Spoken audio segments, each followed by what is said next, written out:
Ito yung palagi niyong tandaan. Hindi lahat ng nasa abroad nakakapili ng gusto nila.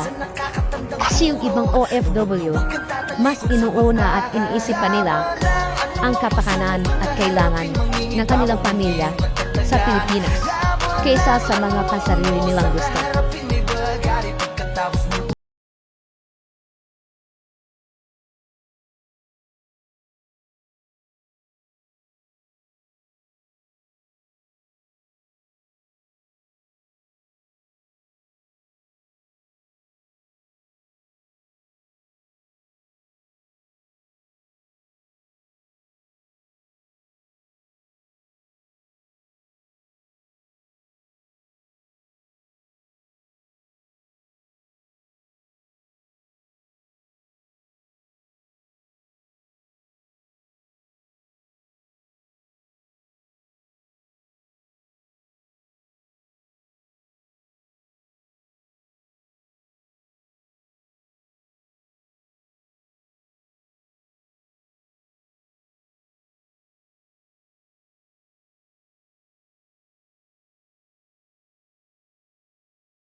Alam mo yung masakit na katotohanan sa ating mga OFW na kahit anong sakripisyo ang gawin natin para mabigyan ng magandang buhay ang ating pamilya, hindi na natin may babalik yung mga oras at panahon na wala tayo sa tabi nila.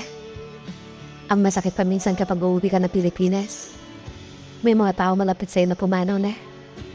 Hindi na natin may babalik ang nakaraan. Na pricey lang ang buhay. Ang gusto lang naman natin maging masaya.